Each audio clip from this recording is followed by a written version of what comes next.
gitu loh. Oke, Bang Freddy, sebenarnya diksi orang besar itu atas saran atau usulan dari tim orang-orang dekat Pak Jokowi, atau memang selama ini diksi itu selalu ada di antara diskusi-diskusi internal? Lah, gini loh, kan Pak Jokowi bilang memang ada agenda politik di sini. Lihat aja itu kliennya Bang Jamada itu, Roy Suryo, ya Tifa, ya kemudian siapa Rismon. Itu mereka sering mengatakan kita hancurkan dinasti Jokowi, rezim Jokowi, ya apa namanya Fufu Fafa segala macam.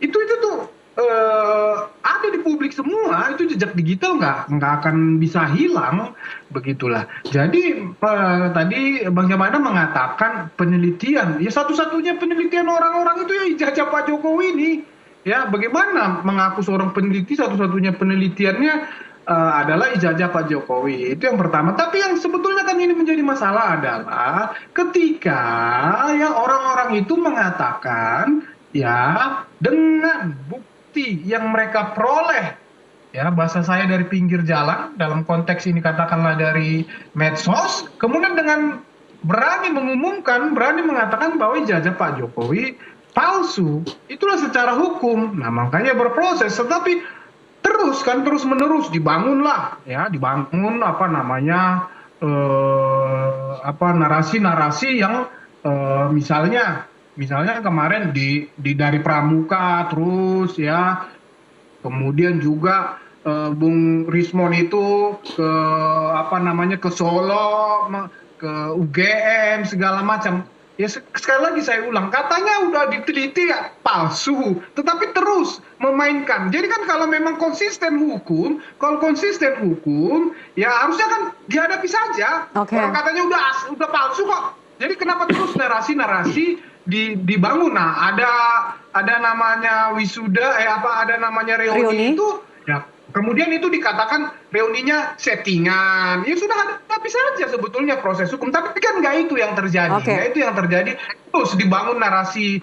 Nah, jadi kemudian ini sekarang diterbitkan buku, ya itu hak mereka menerbitkan buku. Nanti mau buku itu mau dibawa kemana kan, tapi kan buku itu juga kan isinya itu aja yang publik juga sudah tahu.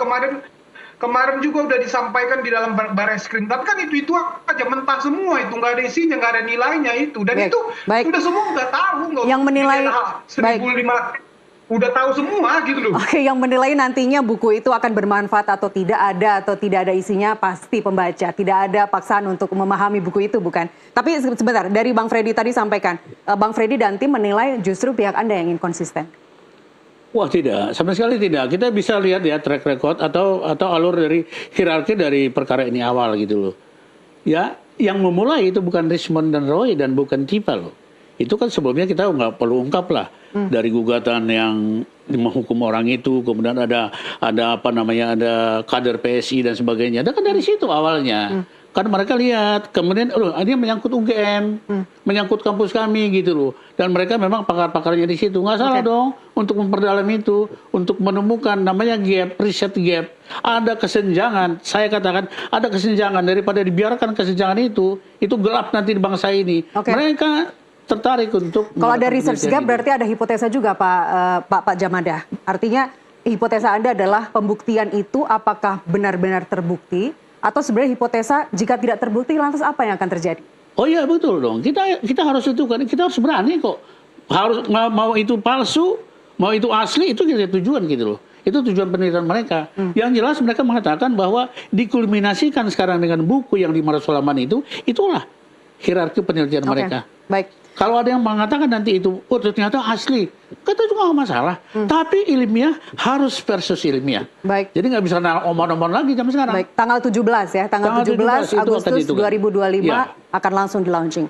Baik, tadi Bang Freddy juga mengatakan bahwa toh klien Anda, nggak cuma Bang Roy saja, rekan-rekan yang lain juga sering mengatakan bahwa ada kekuatan besar yang menunggangi, yang mengorkestrasi kasus ijazah palsu Pak Jokowi ini. Saya mau klarifikasi ya, dari tim kita. Maksud saya adalah kenapa sekarang dipersoalkan bahwa klien Anda sendiri juga mengatakan ada kekuatan besar di balik ijazah Pak Jokowi? Enggak, atau dari saya mau challenge rekan Freddy dulu. Rekan kami siapa yang mengatakan bahwa kami ada di belakang? Dari awal no bohir, no dana, dan itu dana sendiri. Itu dari awal loh. Kami tahu persis. Mohon maaf, di kasus lain misalnya kasus Bang Sylvester, Bang Roy sendiri saya quote, siapa tahu ada orang besar melindungi karena sampai sekarang juga belum ditahan. Itu kalimatnya Bang Roy. Oh itu kan bahasa untuk khususnya Sylvester yang sekarang yang juga malah menjadi lawan kita kan di masalah ini. Itu lain loh, itu khusus, itu beda dengan pernyataan Pak Jokowi gitu loh. Sekarang banyak kan Sylvester 6 tahun udah inkrafan gewisde, tapi tidak dieksekusi, ya barangkali itu ada orang di belakang dia. Itu lumrah kan. Tapi beda dengan pernyataan Pak Jokowi dong, bahwa mengatakan bahwa ya, entah diduga atau apapun di belakang kami ini, barisan kami ini yang 12 orang ini yang terlapor sekarang di Polda Metro Jaya, ada yang benanai, ada yang orang besar gitu. Enggak ada. Saya katakan kita berani mengatakan tidak ada. Mereka tuh makan sendiri, biaya sendiri, ongkos sendiri, dan benar-benar ke UGM bolak-balik sendiri. Bolak-balik sendiri. Baik. Justru di situ saya salut sama mereka gitu loh. Ya. Itu rasa Jadi, manusia kita tuh hadir di situ. Boleh saya simpulkan bahwa tidak ada menyebut atau ada diksi orang besar atau kekuatan besar di balik kasus ijazah Pak Jokowi ini yang disampaikan oleh klien Anda. Ya, satu pun tidak mengatakan itu. Bang Kecuali kalau masalah Sylvester ya, itu karena tidak dieksekusi udah 6 tahun, barangkali. Ya, boleh dong dipertanyakan sama Roy Suryo. Itu saya katakan iya gitu loh. Bang Freddy silakan. Nggak ada Bang yang nyebut, nggak ada yang nyebut ada kekuatan besar di balik kasus ijazah Pak Jokowi. Iya, saya kan udah katakan, itu konteksnya konteks politik. Ya, orang besar. Pak Jokowi nggak ada nyebut nama di situ, nggak ada nyebut nama si A, si B, si C, bahkan nyebut warna juga nggak ada Pak Jokowi di situ. Jadi ya mau disomasi apanya, mau somasi itu kan ya nggak apa-apa lah memperingatkan. Tapi kan tidak ada nilai hukumnya di situ, nilai hukum. Makanya saya bilang itu cuma mau memperpanjang saja, memperpanjang isu ini. Mereka ini nggak ada cara lain. Udah habis, udah mentok. Bareskrim sudah dihentikan. Ya ini penyidikan sudah berjalan, udah dipanggil. Ya tahapan biasa setelah penyidikan ya tersangka, kemudian P21 sidang. Itu aja, jadi nggak ada, sekarang mau dialihkan dengan buku, jadi narasi-narasinya ya hanya untuk memperpanjang-panjang aja, memang targetnya ya jelas, pokoknya bagaimana Pak Jokowi itu terus dihantam dengan isu ijazah palsu ini, ya itu kan teori post-truth itu kan begitu, supaya masyarakat misalnya percaya, supaya Pak Jokowi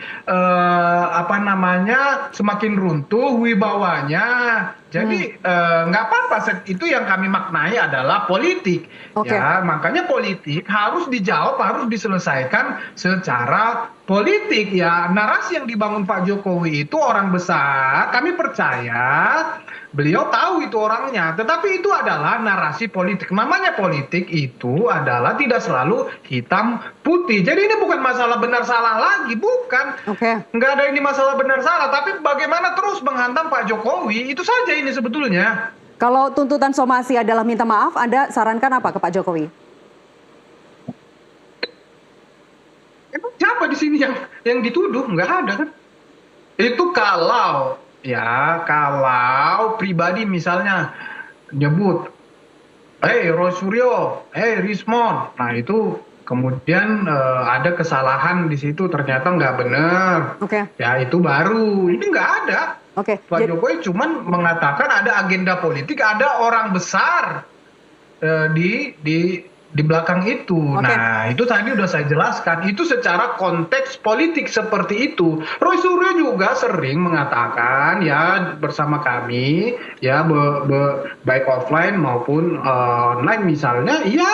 Misalnya saya ketemu tokoh besar, dia sebut namanya, cuma saya nggak akan sebut di sini. Dia sebut namanya, saya dukung perjuanganmu Mas, lanjutkan. Ya biasa aja sebetulnya. Kemudian pihak-pihak lawan politik mengatakan, misalnya teman-teman Roy Suryo dan kawan-kawan, ya mengatakan oligarki politik di belakang Pak Jokowi, itu biasa aja, itu kan statement-statement politik, itu biasa, seperti itu biasa aja. Kemudian juga misalnya isu One Piece, misalnya pemerintah mengatakan oh ada di sini agenda untuk memecah belah, ya itu biasa aja, itu namanya statement-statement politik seperti itu. Oke, jadi somasinya saran Anda dikemanakan? Ya akan lewat begitu aja, ngambang-ngambang begitu aja. Nanti kan mereka misalnya mau lapor lagi, hanya menumpuk-numpuk laporan aja. Laporan Rismon juga belum direspon. Bagaimana mau direspon? Orang yang dilapor itu juga, itu juga. Kan udah itu oleh Barreskrim, udah dihentikan. Jadi apalagi sih? Ya udah, oke. Hanya nambah-nambah narasi aja sebetulnya. Oke, nambah-nambah narasi, memperpanjang, muter-muter aja di situ. Iya. Silakan Pak Jamada. Oh enggak, jadi saya katakan ya, jadi nggak ada seperti itu.